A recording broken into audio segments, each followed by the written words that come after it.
नमस्कार दोस्तों, हम विद्युत वाला चैप्टर है जो साइंस का पढ़ रहे थे। एनसीईआरटी का चैप्टर 11 है, कौन सा है, ठीक है। विद्युत के बारे में हमने कल पढ़ लिया था, और विभव के बारे में और विभवांतर के बारे में हमने पढ़ लिया था, ठीक है। इसके बाद में उसके बेस पे है जो हम एक दो क्वेश्चन देखते हैं। इसमें दे रखा है किसी विद्युत बल्ब के तंतु में से 0.5 एम्पियर की विद्युत धारा प्रवाहित होती है। तो आई का मान हमें दे रखा है। आई का मान क्या दे रखा है भाई? आई बराबर दे रखा है 0.5 एम्पियर।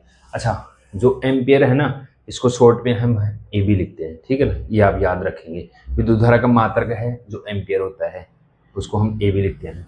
और क्या बोल रखा है? 10 मिनट तक प्रवाहित होती है। तो टी का मान हमारे पास इसमें है 10 मिनट। और मैंने आपको बताया था कि हमेशा हम फिजिक्स या जो साइंस पढ़ते हैं उसमें समय है जो सेकंड में लेंगे। इसमें मिनट में दे रखा है। आपको चाहे समय है जो घंटे में दे रखा हो, चाहे मिनट में दे रखा हो, किसी में भी दे रखा हो, आप उसको सेकंड में चेंज करोगे, ठीक है। सेकंड में चेंज करोगे तो 1 मिनट में 7 सेकंड होते हैं, तो 10 मिनट में 600 सेकंड हो जाएंगे, ठीक है।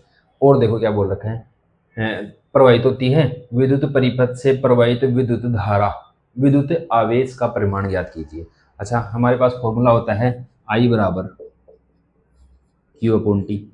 ये वाला फॉर्मूला मैंने बोला था ना, आपको भी याद रखना है। आई बराबर क्यू अपॉन टी। अच्छा, आई क्यू का मान पूछ रखा है। इसमें देखो विद्युत आवेश का परिमाण ज्ञात करना है, यानी कि क्यू का मान ज्ञात करना है। तो आप इसको क्रॉस मल्टीप्लाई कर दो, इसके नीचे एक लगा लो, तो क्यू का मान यहाँ से आ जाएगा आई टी। और आई का मान कितना है? 0.5 एम्पियर इंटू टी का मान है 600 सेकंड, ठीक है।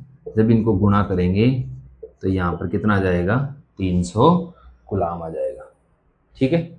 ये क्वेश्चन देखो, ये है जो विभवांतर वाला जो हमने टॉपिक पढ़ा था उसके बारे में है। 12 वोल्ट विभवांतर के दो बिंदुओं के बीच, ठीक है। ये मेरे पास मान लो कोई परिपथ है, ये मेरे पास कोई परिपथ, इसमें ये बल्ब लगा हुआ है। दो बिंदुओं के बीच ये वाला बिंदु मान लो और एक ये वाला बिंदु मान लो। इन दोनों बिंदुओं के बीच है जो कितना? 12 वोल्ट विभवांतर प्रवाहित होता है। तो 12 वोल्ट है जो यहाँ से जनरेट होगा, तो बैटरी का मान या बल्ब का मान है जो कितना है, वो सॉरी बैटरी या सेल का मान है जो, वो सेल है जो हमें 12 वोल्ट की है जो विभवांतर है जो प्रोवाइड करवा रहा है, ठीक है। और आवेश है जो कितना है? 2 कूलाम आवेश है। तो इसको ले जाने में है जो कितना कार्य करना पड़ेगा, तो इससे संबंधित है जो मैं आपको पढ़ाया था। क्या होता है? V इक्वल टू कितना होता है? W upon Q। यानी कि देखो, हमने विभवांतर की परिभाषा पढ़ी थी। एकांक आवेश को एक बिंदु से दूसरे बिंदु तक ले जाने के लिए किया गया कार्य विभवांतर कहलाता है। एकांक बिंदु को, एकांक मतलब भाग लग रहा है ना इसमें, तो एकांक बिंदु को एक बिंदु से दूसरे बिंदु तक ले जाने के लिए किया गया कार्य। देखो, परिभाषाओं को है जो रटना नहीं है ना, समझना है। एकांक आवेश को एक बिंदु से दूसरे बिंदु तक ले जाने के लिए किया गया कार्य विभवांतर कहलाता है। यानी कि V बराबर W अपॉन Q। अब देखो इसमें क्या क्या दे रखा है, ये वाला फॉर्मूला यूज करना आपको, है ना। अब देखो इसमें क्या क्या दे रखा है। V का मान तो आपके पास 12 वोल्ट दे रखा है, ठीक है, 12 वोल्ट दे रखा है। और Q का मान आपके पास दे रखा है 2 कूलाम। और किसका मान पूछ रहा है? W का मान पूछ रहा है, बस निकाल लो। तो यहाँ पर है जो, यहाँ पर इसको नीचे 1 रख दो, क्रॉस मल्टीप्लाई करो, तो यहाँ से आ जाएगा W इक्वल V Q। तो W इक्वल V का मान 12 और Q का मान 2, तो W का मान आ जाएगा 24 और कार्य का मात्रक होता है जो जूल होता है, तो 24 जूल आंसर आ जाएगा। ये हमारा आंसर है इसका। इस वाले का ये आंसर है और इस वाले का ये आंसर है, ठीक है। ये हमारे पास 2 न्यूमेरिकल थे इस वाले चैप्टर से, इस टॉपिक से संबंधित जो भी हमने पढ़े हैं, ठीक है। ये आप इसको नोट कर लेंगे। मैं थोड़ा साइड में हट जाता हूँ, इसको नोट कर लो, पॉज करके नोट कर लो आप, है ना। रोक लो, पॉज कर लो और फिर नोट कर लो। देखो, मैं आपको फिर बोल रहा हूँ, मेरे पास देने के लिए बहुत कुछ है आपको, है ना। बस ये है कि वैसा चमक दमक नहीं है कि डिजिटल बोर्ड है मेरे पास। अब तो है ना, जो पढ़ा हुआ है उसकी कंटेंट देखो कि मैं क्या पढ़ा रहा हूँ। क्या बुक में इतना सब दे रखा है आपको? क्या इतने सुव्यवस्थित तरीके से दे रखा है? आप एक बार पेन कॉपी हाथ में लो, नोट्स बनाओ। मैं बोल रहा हूँ कि ये तो एनसीईआरटी की, एनसीईआरटी नहीं, कंपटीशन में भी इससे बाहर क्वेश्चन नहीं जाएगा। ठीक है, क्वेश्चन देखो, नेक्स्ट देखो, इसको नोट कर लियोगे आप। नेक्स्ट देखो, नेक्स्ट हमारा टॉपिक है, नेक्स्ट पढ़ेंगे अब।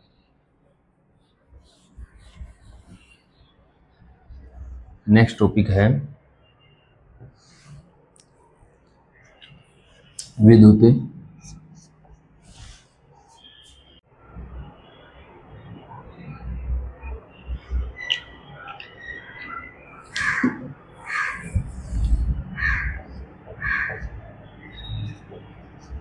विद्युत परिपथों में सामान्यतया उपयोग होने वाले अवयवों के प्रतीक। देखो, हमारा टॉपिक का नाम है विद्युत परिपथ में सामान्यतः उपयोग होने वाले अवयवों के प्रतीक। जैसे विद्युत बल्ब को हम कैसे लिखेंगे, विभवांतर को हम कैसे लिखेंगे, विद्युत धारा को हम कैसे लिखेंगे, प्रतिरोध को हम कैसे लिखेंगे, इन सब की जानकारी। बल्ब को हम कैसे सेल को हम कैसे लिखेंगे, बैटरी को हम कैसे लिखेंगे, ठीक है, प्रतिवर्ती प्रतिरोध को हम कैसे लिखेंगे, जो भी आपके पास दे रखा है। मैं एक यहाँ पर या तो सारणी बना देता हूँ, या फिर यहाँ पे देखो SN, यहाँ पे अवयवों के नाम, और यहाँ पर ले लेंगे हम प्रतीक। ठीक है, पहले नंबर पे है हमारे पास सेल, विद्युत सेल। विद्युत सेल सेल है। विद्युत सेल को हम कैसे डिनोट करते हैं परिपथ में? ये प्लस वाला होगा और ये माइनस वाला होगा। ठीक, ये इसका प्रतीक हो गया सेल का। दूसरे नंबर पे आती है बैटरी। अब बैटरी क्या होती है? बैटरी बहुत सारे सेलों को जब मैं जोड़ दूंगा, बहुत सारे सेलों को जब मैं एक जगह जोड़ दूंगा तो उससे मेरी बैटरी बनेगी। बस आपको यही काम करना है।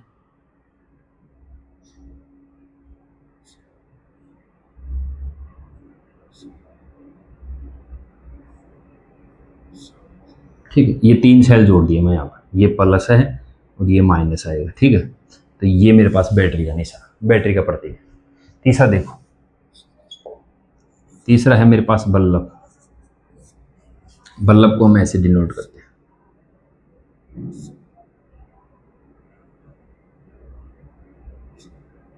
ठीक है,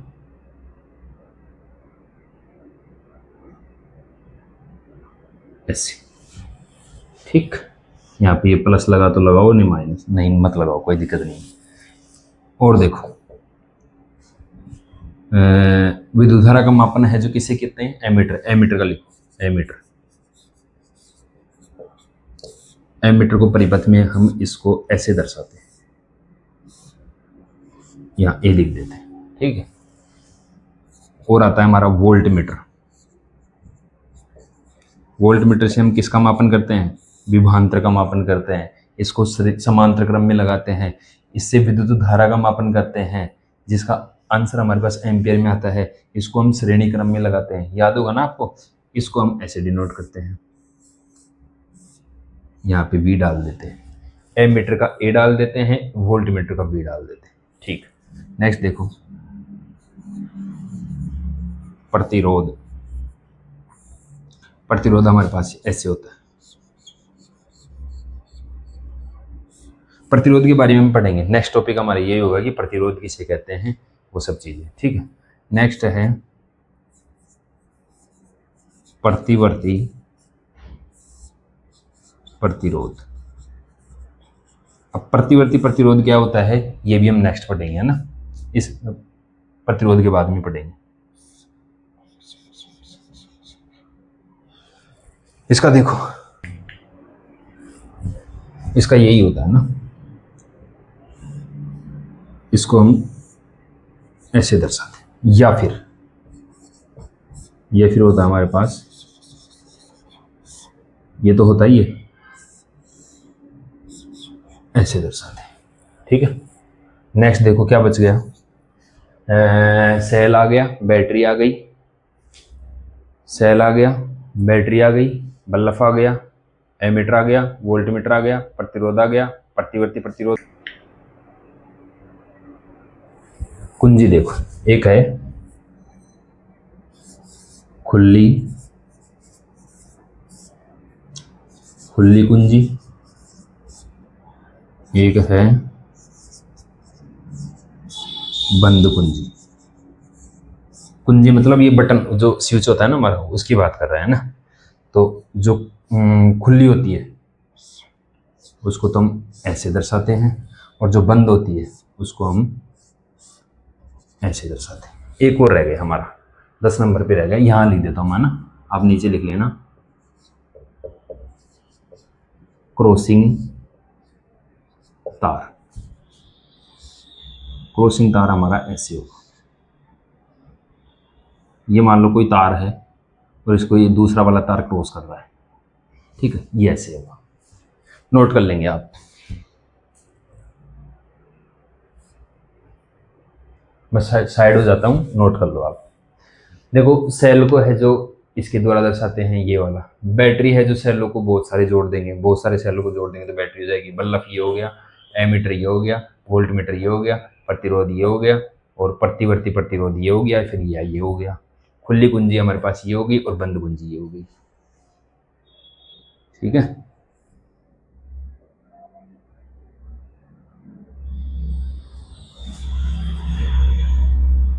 रफ कर दूं। नेक्स्ट देखो, नेक्स्ट है हमारा, आप इसको पॉज करके नोट कर लेंगे।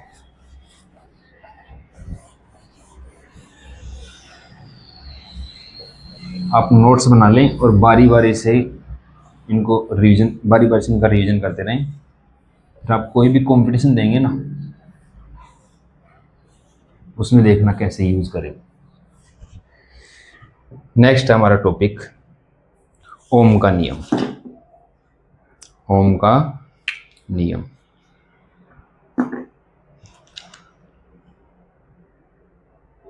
लिखो ओम का नियम।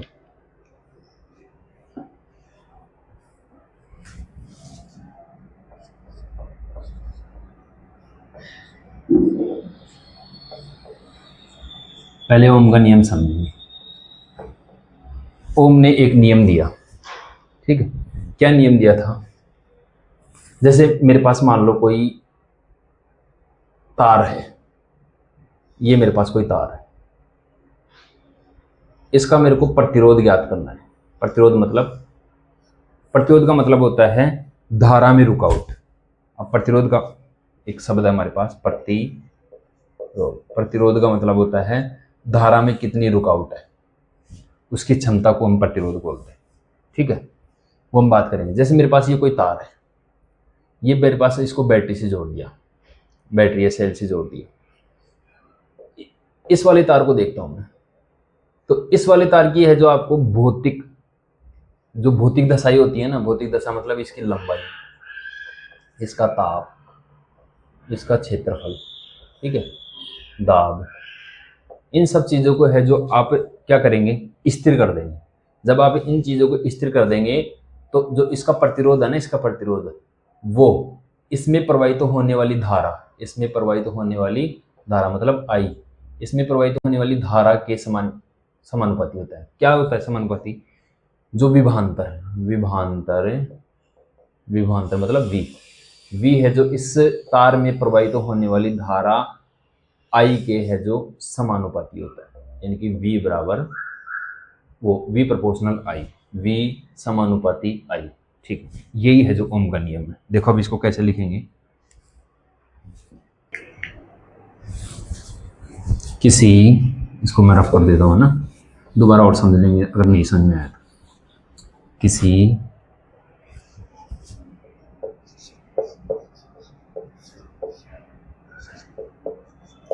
चालक तार की भौतिक अवस्थाएं जैसे ताप, दाब, लंबाई तथा क्षेत्रफल स्थिर कर दिया जाए तो उस चालक तार के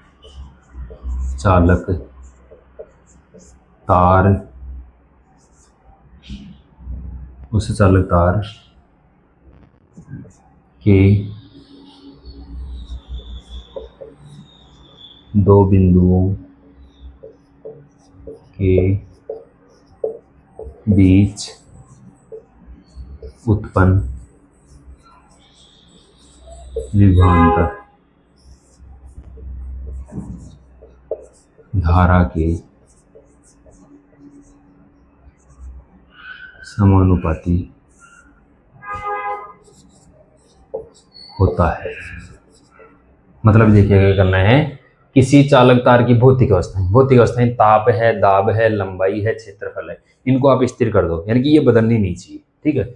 स्थिर कर दिया जाए तो उस चालक तार के दो बिंदुओं के बीच, कोई चालक तार है, उनके दो बिंदुओं के बीच उत्पन्न विभवांतर उस परिपथ में या तार में प्रवाहित होने वाली, ये लिखवा है नहीं कि अच्छा, उत्पन्न विभवांतर वैसे ये भी सही था ना, विभवांतर उस चालक तार में प्रवाहित विद्युत धारा के समानुपाती होता है। इसे ही ओम का नियम कहते हैं। क्लियर हो गया होगा ओम का नियम कैसे कहते हैं। यदि किसी चालक तार की भौतिक अवस्थाएं ताप, दाब, क्षेत्रफल, लंबाई आदि में है, जो आदि को स्थिर कर दिया जाए तो उस चालक तार के दो बिंदुओं के बीच उत्पन्न विभवांतर उस परिपथ या चालक तार में प्रवाहित होने वाली विद्युत धारा के समानुपाती होता है। मतलब क्या बोल सकता हूं मैं, अर्थात V प्रोपोर्शनल I, यानी कि जो विभवांतर उत्पन्न विभवांतर है ना, उस परिपथ में प्रवाहित होने वाली धारा के समानुपाती होता है। ये समानुपाती का चिन्ह है। जब समानुपाती का चिन्ह हम इसको खोलेंगे तो ये होगा V बराबर I R। R यहाँ पर कहाँ से आया, R ये कांस्टेंट है, मतलब जब इसको खोलेंगे तो R हमारे पास है कोई स्थिरांक आएगा, ठीक है। तो यहाँ से R का मान क्या हो जाएगा, R का मान हो जाएगा V अपॉन I। ध्यान से देखो, ये वाला फॉर्मूला आपको याद रखना, V बराबर आई आर, या फिर ये याद रखना आपको R बराबर V अपॉन आई। अब इसके मात्रा की बात कर लेते हैं। अच्छा, इसी को हम प्रतिरोध बोलते हैं। जहां R प्रतिरोध है, R क्या है यहाँ पर, प्रतिरोध है, ठीक है। अब देखो प्रतिरोध का मात्रक, प्रतिरोध का मात्रक देखेंगे भाई, यहाँ पर इस वाले फॉर्मूले को उठाओ, यहाँ पर है R बराबर V अपॉन आई। V का मात्रक क्या होता है, V का मात्रक होता है वोल्ट, ठीक है, और I का मात्रक क्या होता है, एम्पियर। तो R का मात्रक क्या हो जाएगा, वोल्ट पर एम्पियर, वोल्ट प्रति एम्पियर। वोल्ट पर एम्पियर को है जो ये नियम है जो ओम ने दिया था, तो इसने अपने नाम का है जो एक सिंबल दिया ऐसा, ठीक है। इसे हम क्या बोलते हैं, ओम बोलते हैं, ठीक है, या फिर इसको हम ऐसे भी बोलते हैं ओम। तो प्रतिरोध का मात्रक क्या होता है, ओम, या तो होता है ओम या फिर होता है वोल्ट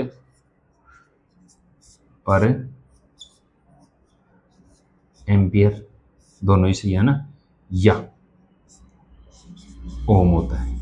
यह आप याद रखें, जिसका निशान कैसा होता है, ऐसा होता है, ठीक है, ऐसा मतलब ऐसा होता है, ये ओम का निशान है। ठीक है। और देखो ये प्रतिरोध का मात्रक हो गया। अब ओम के बारे में पढ़ लेते हैं कि ये ओम कौन था। यहां पर आप नोट करके लिख लेंगे। नोट, ओम जर्मन का वैज्ञानिक था। ये नियम कब दिया था उसने? यह नियम, ओम का नियम मतलब है ना, यह नियम 1829 में दिया था, या दिए थे, है ना, जो भी आप। दो चीजें याद रखेंगे, ओम है जो जर्मन का वैज्ञानिक था, जर्मनी का वैज्ञानिक था, ठीक है। और दूसरा दूसरा है जो ये नियम है जो कब दिया था? 1826 में। कब दिया था? 1826 में, ठीक है। अच्छा यहाँ पे 29 हो गया, 1826 में, ठीक है। ये चीज़ें आप नोट कर लेंगे। मैं थोड़ा दूर हो जाता हूँ, फिर मैं आपको नेक्स्ट पढ़ाता हूँ, कोई दिक्कत नहीं है ना। नेक्स्ट देखो, रफ कर दूँ? ठीक है, मैं यहाँ तक ही रफ कर रहा हूँ, इसके आगे आप नीचे नोट करते जाना और उतारते जाना। देखो अब कभी कभी है जो एग्जाम में है जो एक ओम की परिभाषा पूछ लेता है। एक ओम, एक ओम किसे कहते हैं? थोड़ी देर के लिए मैं क्या करता हूँ, V का मान 1 रखता हूँ। V बराबर है जो 1 वोल्ट रखता हूँ, 1 वोल्ट। V का मान कितना रखता हूँ? 1 वोल्ट। और धारा है जो कितनी करता हूँ? 1 एम्पियर, ठीक है। अगर मैं V का मान 1 एम्पियर रख दूँ, ओ सॉरी, I का मान 1 एम्पियर रख दूँ और V का मान भी 1 एम्पियर रख दूँ, तो जब आप इसको सोल्व करोगे तो क्या आएगा? 1/1, 1 ओम। ये 1 ओम की परिभाषा है, ठीक है।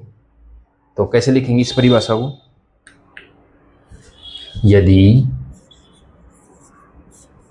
किसी चालक तार में 1 एम्पियर की विद्युत धारा प्रवाहित होती है तो उस चालक तार के सिरों के मध्य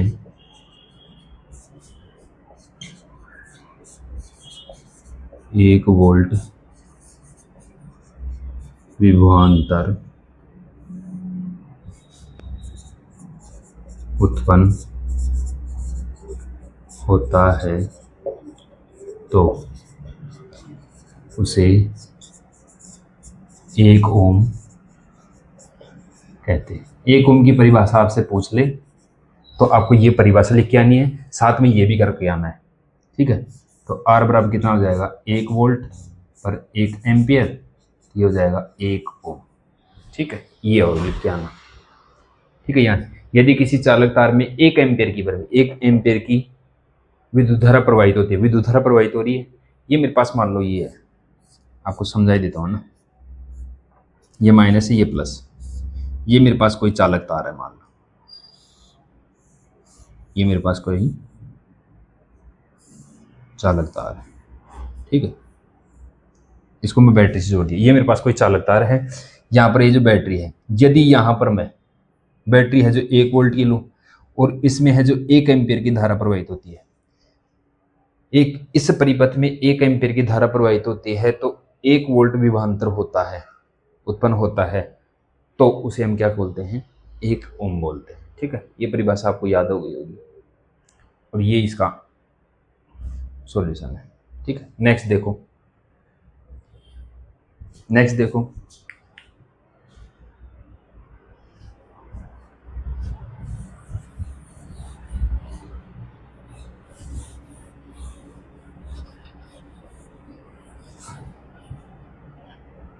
इसको मैं रफ कर देता हूँ ना।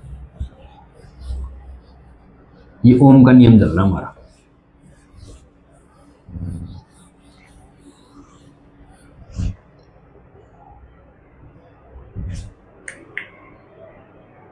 नेक्स्ट देखो, ओम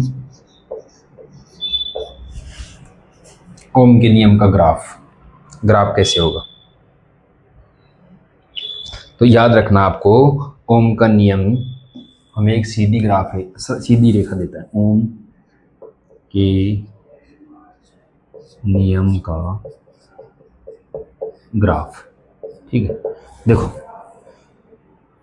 ओम का नियम अभी हमने पढ़ा V बराबर आई आर होता है, तो यहाँ से R का मान कितना हो जाएगा V अपॉन आई, ठीक है।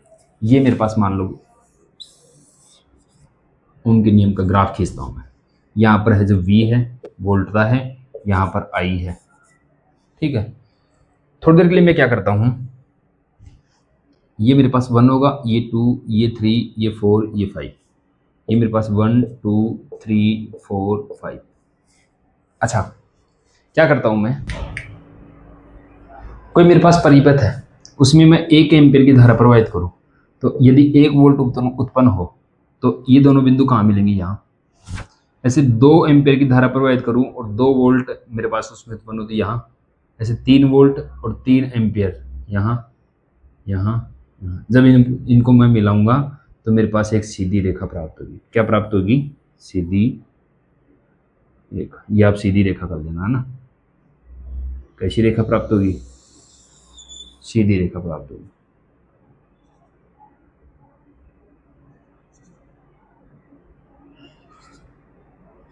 ये देख लेना, आप मिला लेना, है ना। तो ये आप लिख लेना, ओम का नियम, ओम का ओम के नियम, ओम का नियम नहीं, ओम के नियम से विभवांतर तथा विद्युत धारा के मध्य ग्राफ खींचने पर एक सीधी रेखा प्राप्त होती है, सीधी रेखा प्राप्त होती है। आप इसको वैसे ही याद रखेंगे, ठीक है। आप इसको वैसे ही याद रखेंगे। ऑब्जेक्टिव क्वेश्चन में आपसे पूछ सकता है कि कैसी रेखा प्राप्त होती है, सीधी रेखा प्राप्त होती है, और किसके मध्य, V और I के मध्य जब ग्राफ खींचा जाता है तो हमें एक सीधी रेखा प्राप्त होती है, ठीक है। ये रेखा है जो जिगजैग नहीं होगी, टेढ़ी मेढ़ी कुछ भी नहीं होगी, एक सीधी रेखा प्राप्त होगी। ये आप उतार लेंगे, ओम के नियम का ग्राफ, ठीक है।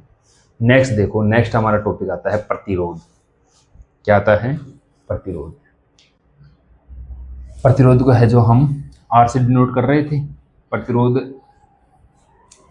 क्या होता है मैन, प्रतिरोध होता है कि यदि किसी चालक तार में धारा प्रवाहित की जाती है तो उसमें जो इलेक्ट्रॉन का प्रभाव होता है या आवेश का प्रभाव होता है, उसमें जो रुकावट होती है, उसी को हम सिंपल भाषा में जो क्या बोलते हैं, प्रतिरोध बोलते हैं, ठीक है। तो टॉपिक आता है हमारा प्रतिरोध। तो देखो हम प्रतिरोध की बात कर रहे थे। प्रतिरोध को आप सिंपल लैंग्वेज में समझो कि जो धारा में रुकावट होगी ना, उसी को हम प्रतिरोध बोलते हैं, ठीक है। जो धारा में जो बाधा उत्पन्न होगी उसी को हम प्रतिरोध बोलते हैं। तो आप, मैं इसकी 2-3 डेफिनेशन लिखाऊंगा तो आप आराम से समझ जाओगे। प्रतिरोध, पहली डेफिनेशन लिखा रहा हूं मैं, विद्युत धारा के प्रवाह में उत्पन्न बाधा प्रतिरोध कहलाता है। आप कोई भी डेफिनेशन लिख के आ जाना इनमें से, ठीक है, और आपकी अंडरस्टैंडिंग भी हो जाएगी। या फिर दूसरी डेफिनेशन हमारी बन सकती है, आवेश, सही लिखो डेफिनेशन,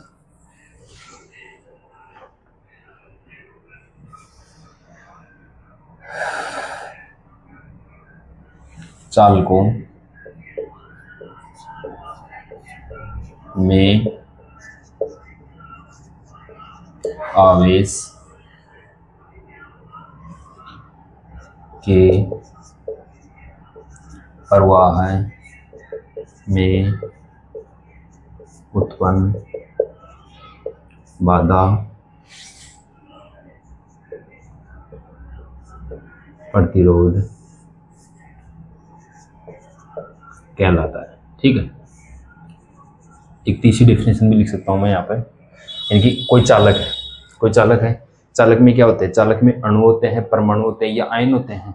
तो जो अणु, परमाणु, आयन इलेक्ट्रॉन के प्रवाह की गति में बाधा उत्पन्न करते हैं उसी को प्रतिरोध बोलते हैं।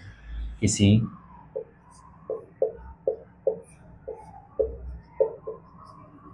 चालक के अणु, परमाणु या आयन इलेक्ट्रॉन के प्रवाह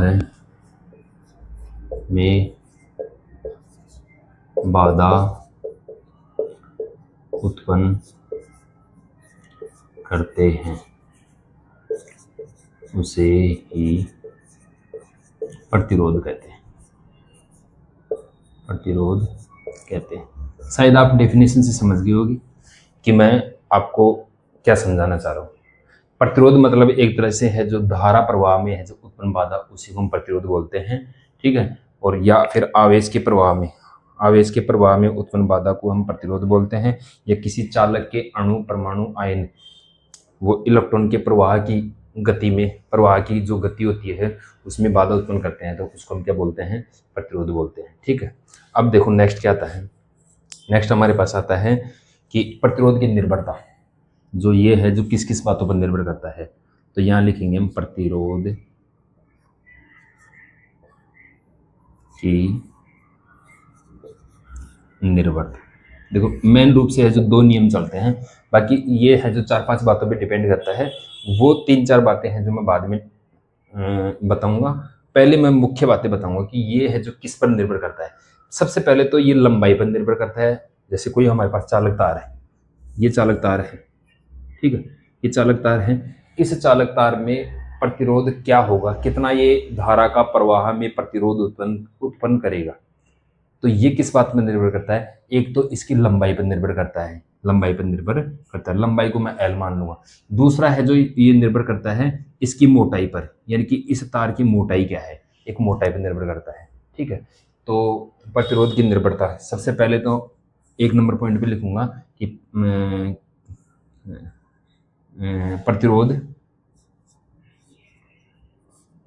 प्रतिरोध चालक तार की लंबाई के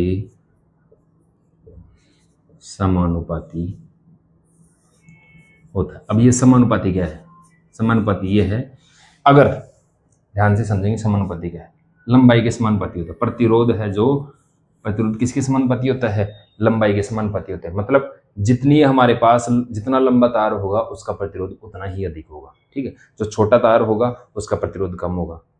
समझ गए ना, तार पर निर्भर करता है, तार की लंबाई पर निर्भर करता है। मतलब तार हमारे पास छोटा हुआ तो प्रतिरोध कम होगा, और तार हमारे पास बड़ा हुआ तो प्रतिरोध क्या होगा, ज्यादा होगा। यानी कि जो आर, प्रतिरोध को मैं आर से डिनोट कर रहा हूँ, जो आर है ना वो एल के समानुपाती होगा। एल मतलब चालक तार की लंबाई के समानुपाती होगा। इसको मैं समीकरण 1 दे दिया। दूसरा देखो, दूसरा मेरे पास बनेगा प्रतिरोध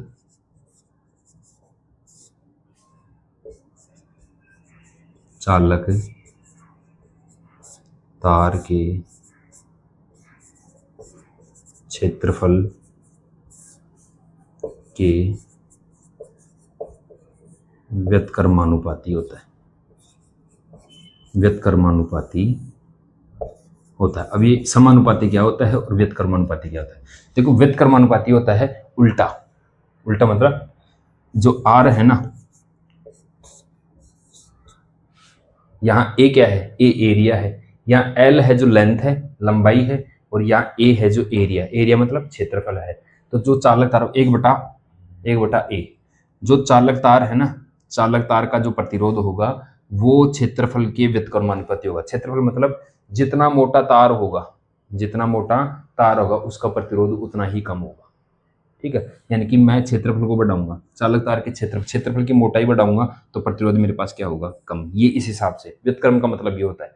समानुपाती का मतलब ये होता है अगर मेरे पास लंबाई बढ़ रही है तो प्रतिरोध भी बढ़ेगा, लंबाई घट रही है तो प्रतिरोध भी घटेगा। इसमें यहाँ उल्टा होता है, यदि क्षेत्रफल बढ़ रहा है तो प्रतिरोध क्या होगा, कम होगा, और अगर क्षेत्रफल कम है तो प्रतिरोध क्या होगा, ज्यादा होगा। इस व्युत्क्रमानुपाती का मतलब यही है। तो इसको मैं दे दिया समीकरण नंबर 2। समीकरण 1 व 2 को मिलाऊंगा मैं, तो यहां से बन जाएगा समीकरण 1 व 2 से, समीकरण 1 व 2 से हो जाएगा आर प्रोपोर्शनल एल अपॉन ए। ठीक है, जब इस प्रोपोर्शनल के निशान को यानी कि व्युत्क्रमानुपाती के समानुपाती के निशान को जब मैं खोलूंगा तो मेरे पास फॉर्मूला हो जाएगा आर बराबर, जो इसका स्थिरांक आएगा ना वो आएगा रो एल अपॉन ए। अब यहां पर है जो रो क्या है, जहां रो, इसको रो बोलेंगे भैया, है ना, जहां रो प्रतिरोधकता है, प्रतिरोधकता है। अब देखो यहां पर दो शब्द मेरे पास, एक तो प्रतिरोध और एक है प्रतिरोधकता। इन दोनों शब्दों में भी अंतर है और ये दोनों ही हमारे पास अलग अलग चीजें हैं। देखो दोनों अलग अलग चीजें कैसे हैं, प्रतिरोध तो है ना हमें केवल धारा के प्रवाह में अवरोध है उसको बताता है, और ये प्रतिरोधकता हमें ये बताता है कि ये कितनी तीव्रता के साथ प्रतिरोध कर रहा है इसका। समझ गए, ये कितनी तीव्रता के साथ इसका क्या कर रहा है, प्रतिरोध कर रहा है। कोई बात नहीं, अब धीरे धीरे अभी समझो, सब चीजें समझ में आने लगेंगी। यहां तक आप नोट कर लेंगे, ये वाला मेरे पास फॉर्मूला, हम इस वाले फॉर्मूले को याद रखेंगे। ठीक है, कौन सा फॉर्मूला, आर बराबर रो एल अपॉन ए। इसका मैं थोड़ी देर बाद चर्चा करूंगा। सबसे पहले मैं देखो जो प्रतिरोधकता है ना, जो प्रतिरोध है उसकी निर्भरता पढ़ रहे हैं। एक तो मेरे पास प्रतिरोध है जो चालक तार की लंबाई पर निर्भर करता है, एक मेरे पास जो प्रतिरोध है उसके क्षेत्रफल पर निर्भर करता है, एक है जो चालक तार का जो ताप होगा ना उस पर निर्भर करेगा। ठीक है, और किस पर निर्भर करेगा, चालक तार की क्षेत्रफल पर हो गया, लंबाई पर हो गया, और साथ में जो वो पदार्थ बना होगा ना कि वो पदार्थ किससे बना है उस पर निर्भर करेगा, यानी कि पदार्थ पर निर्भर करेगा, एक ताप पर निर्भर करेगा। तो तीसरा हम लिख लेंगे, तीसरा मैं यहां लिख देता हूं, तीसरा प्रतिरोध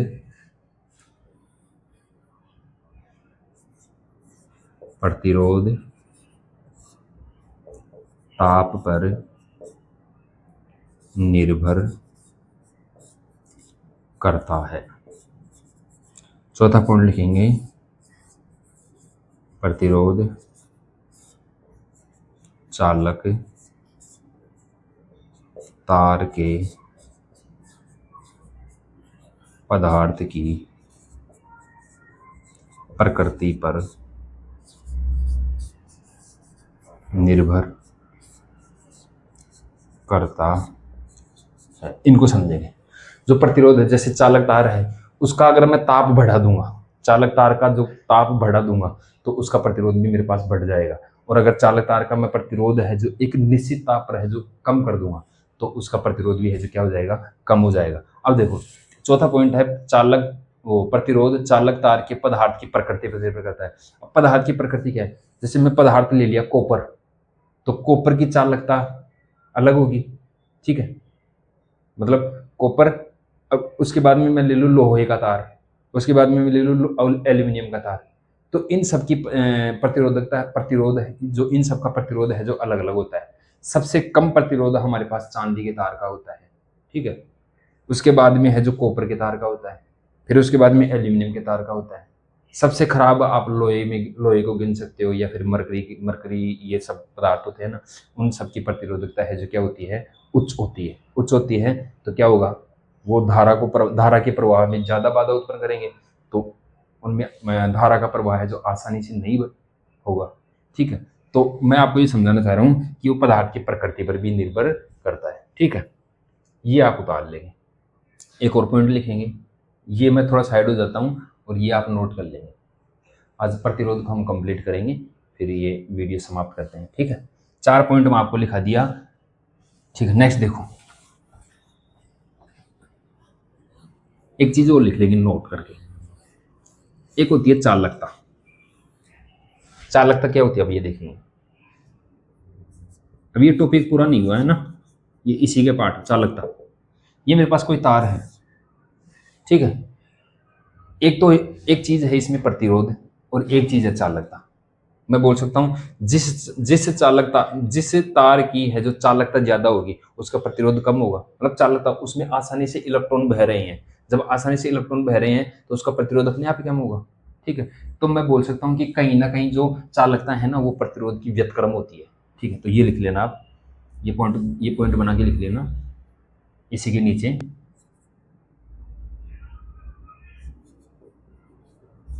चालकता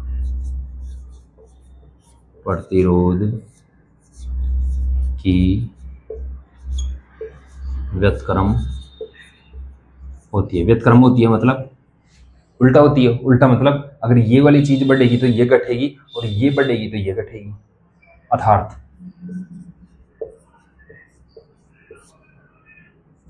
किसी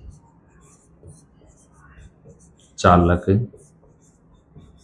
तार की चालकता अधिक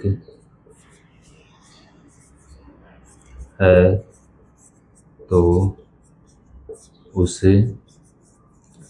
चालक तार का प्रतिरोध, उस चालक तार का प्रतिरोध, देखो उस चालक तार का प्रतिरोध कम होगा। क्या होगा? कम होगा। तथा चालक तार की चालकता कम है तो उससे चालक तार की प्रतिरोध उस चालक तार का प्रतिरोध अधिक होगा। मतलब मैं ये पढ़ाना चाह रहा हूं आपको कि जो प्रतिरोध है ना, प्रतिरोध वो चालकता के व्यतिक्रम होता है। ये और आप याद रखेंगे, ठीक है। नेक्स्ट बात करते हैं हम इसके मात्रक, प्रतिरोध के मात्रक वगैरह की, जो भी हमारे पास आएगा, ठीक है। नोट कर लेंगे, ये वाला नोट कर लेंगे ये पॉइंट। इसके बाद मैं मिटा रहा हूं इसको, ठीक है। पॉज करके आप नोट कर लो आराम से। नेक्स्ट देखो,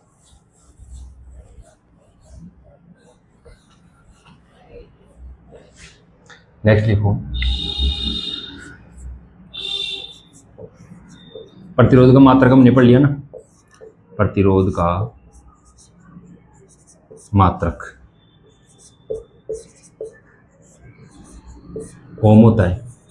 ये ग्रीक भाषा का शब्द है ना भाई, ये ग्रीक भाषा का सिंबल है ये ओम। या देखो मैं आपको दो मात्रक बताया था इसका। आर बराबर आया था हमारा, वी बराबर आई आर आया था ना, वी बराबर आई आर हमारा यहाँ है तो वी अपॉन आई, यानी कि वोल्ट पर एम्पियर। या फिर क्या होगा, वोल्ट पर एम्पियर होता है, ठीक, समझ गए होगे आप, ठीक है।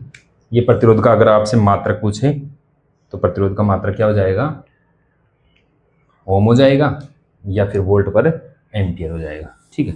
नेक्स्ट देखो, नेक्स्ट अभी हमारे पास एक फॉर्मूला आया था, आर प्रपोर्शनल एल अपॉन ए। जब इसको सोल्व किए थे हम तो क्या आया था भाई, आर बराबर रो एल अपॉन ए। अब ध्यान से देखना, यहाँ पर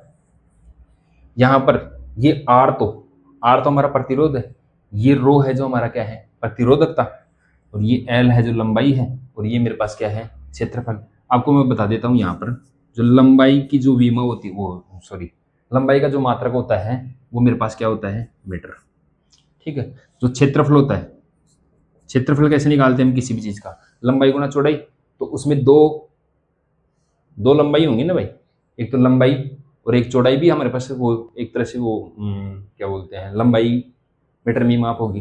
तो जो क्षेत्रफल का मात्रक होगा वो हमारे पास मीटर स्क्वायर होगा। इतनी बात क्लियर है। अब देखो मैं आपको क्या समझाना चाह रहा हूँ, प्रतिरोधक, जो प्रतिरोधकता है ना उसका मात्रक निकालना, प्रतिरोधकता का मात्रक। अब देखो प्रतिरोधकता का मात्रक कैसे निकालेंगे, इसका तो क्या हो गया, इसका मात्रक हो गया ओम। हमें रो का मान निकालना है, रो का ध्यान से देखना यहाँ, रो बराबर इसके नीचे 1 लगा लिया मैं, ये आ गया रो एल इक्वल टू ये हो गया आर ए, दोनों गुणा, तो यहाँ पर हो गया रो और ये हो गया आर ए अपॉन एल। अच्छा आर का मात्रक क्या होगा, ओम, आर का मात्रक हो जाएगा ओम। देखो यहाँ प्रतिरोध का मात्रक क्या होता है, ओम, और क्षेत्रफल का मात्रक क्या हो जाएगा, मीटर स्क्वायर, और लंबाई का मात्रक क्या होगा, मीटर। तो यहाँ से 1 मीटर से 1 मीटर का कट गया, तो यहाँ पर क्या बचा, रो एम, यानी कि ओम मीटर। तो प्रतिरोधकता का मात्रक क्या हो जाएगा, ओम मीटर, ओम मीटर। ये मिटा देता हूँ ना, ओम मीटर होता है, ये आप नोट कर लेंगे। अगर आप ये ओम मीटर कहाँ से आया ये भी चेक करना चाहते हो तो ये वो इससे पहले जो मैं मिटाया है उससे पहले वाला उतार लेंगे, ठीक है। तो ये याद रखेंगे प्रतिरोधकता का मात्रक क्या होता है, ओम मीटर, ठीक है। अब देखो मैं आपको आगे पढ़ाऊंगा प्रतिरोधकता किसे कहते हैं, फिर धीरे धीरे हम आगे नेक्स्ट चैप्टर। मैं बोल रहा हूँ ना इस चैप्टर में मैं कुछ भी नहीं छोड़ने वाला, ठीक है। सिंगल क्वेश्चन आपका ऐसा नहीं होगा कि कोई भी क्वेश्चन ना बने आपसे, सारे क्वेश्चन बनेंगे, सारे के सारे क्वेश्चनों के आप आंसर दोगे। बस शर्त है कि आप इसको थोड़ा देखते हुए चले, समझते हुए चले, चीज़ों को हमें रटना नहीं है। मैं थोड़ा ये क्या है कि जैसे मैं पढ़ाता हूँ तो वीडियो है जो लंबा हो जाता है थोड़ा, ठीक है। वो लंबा इसी वजह से होता है क्योंकि मैं समझा रहा हूँ चीज़ों को। अगर मैं समझाता नहीं, फटाफट ऐसे बातों को लिख देता तो वो अपने आप वीडियो छोटा हो जाता, ठीक है। अगर समझा रहा हूँ तो थोड़ा लंबा तो वीडियो होगा। या तो आप चीज़ों को रट लो कहीं से, ठीक है, शॉर्ट में लिखा हुआ मिल जाएगा आपको कहीं से भी, आप उन चीज़ को रट लो, या फिर आप समझ लोगे तो उसमें टाइम भी लगेगा, ठीक है। नेक्स्ट देखते हैं हम विद्युत धारा का, हम नेक्स्ट वीडियो अपलोड करूँगा मैं, ठीक है। Thank you. वही अगर आप नए हैं तो वीडियो को लाइक कर दे, शेयर कर दे, ठीक है, और चैनल पे नए हैं तो सब्सक्राइब कर दें और बेल आइकन को जरूर प्रेस कर दें। ये मैं थोड़ा साइड में हो जाता हूँ, आप इसको पॉज करके नोट कर लो, ठीक है। Thank you.